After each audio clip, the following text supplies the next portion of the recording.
በዓለማችን የሚገኙ የባህር በር የሌላቸው ሀገራት ከሚያጋጥሟቸው ተግዳሮቶች መካከል የንግድ ዋጋ መናር፣ የዘገየ የሎጂስቲክስ አገልግሎትና በመተላለፊያ ሀገራት ላይ ጥገኛ የሆነ የኢኮኖሚ እንቅስቃሴ ተጠቃሾች ናቸው።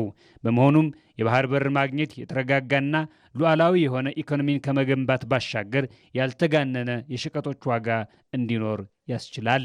በዓለማችን በተባበሩት መንግስታት እውቅና ከተሰጣቸው መካከል 44 የሚሆኑት ሀገራት የባህር በር የሌላቸው ናቸው። ከነዚህም መካከል 32ቱ በማደግ ላይ ያሉ ሲሆኑ ኡዝቤክስታንና በማዕከላዊ አውሮፓ የምትገኘው ሊክተንስታይን ደግሞ በሌሎች የባህር በር በሌላቸው ሀገራት የተከበቡ ናቸው።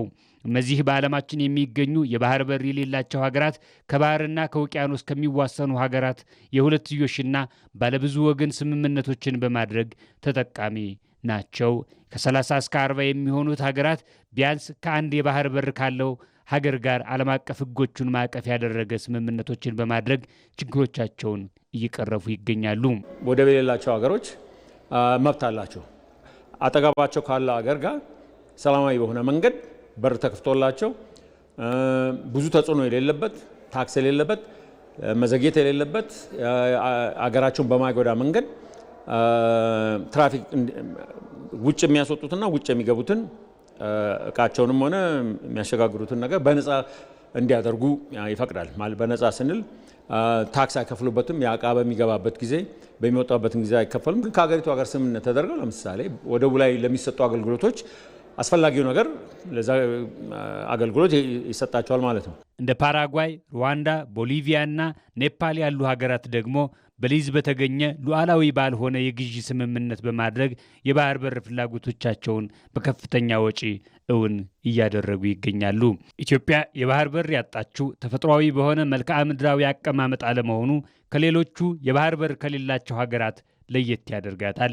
በጊዜያዊ አስተዳደር ወይንም በሽግግር መንግስት ትመራ በነበረችበት ወቅትና ከፍተኛ የሆነ የቅኝ ግዛት ተጽዕኖ በነበረበት ዘመን እንደ አንድ ተራ ቁስ ባህርን ያክል ነገር ቆርሶ መስጠት ኢፍትሐዊ ተብሎ ብቻ የሚቀር አይደለም፣ ይልቁንም የክፍለ ዘመኑ ወንጀል ጭምር እንጂ።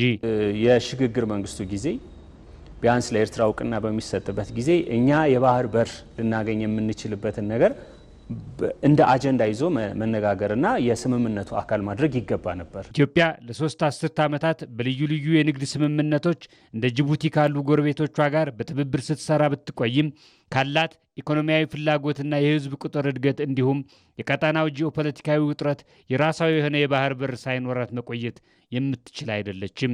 ይህንንም እውን ለማድረግ ሰላማዊና ሰጥቶ መቀበልን መሰረት ያደረገ ተግባር እየተሰራ ይገኛል። የኢትዮጵያ መንግስት አካሄዱ ትክክል ነው። በሰላም እንፍታ ነው የሚለው፣ በመደራደር እንፍታ ነው፣ ሰጥቶ በመቀበል እናድርግ ነው፣ ቀጠናው ይጠቀም ነው፣ ሁለቱ ህዝቦች ይጠቀሙ ነው፣ ድህነት ይጥፋ ነው።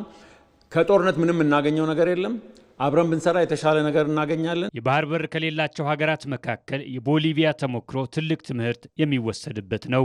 ህጋዊና ዲፕሎማሲያዊ በሆነ ስምምነት የባህር በር ከማግኘት ባሻገር በ1904 ከቺሊ ጋር ያደረገችው ስምምነት 2 መሰረታዊ ወደቦችን ያስገኘላት ሲሆን ይህ በቂ እንዳልሆነ የተረዳው የቦሊቪያ መንግስት ጉዳዩን የላቲን አሜሪካ ሀገራት ድርጅት፣ የተባበሩት መንግስታትና የዓለም አቀፍ ግልግል ፍርድ ቤት ድረስ በመውሰድ ሉዓላዊ የባህር በር የምታገኝበትን ያላሰለሰ ጥረት አድርጓል። የኢትዮጵያ የባህር በር ጥያቄ መልስ እንዲያገኝ አሁንም ህጋዊና ዓለም አቀፋዊ ተቀባይነት ያላቸው ስልቶችን መከተል ይገባል።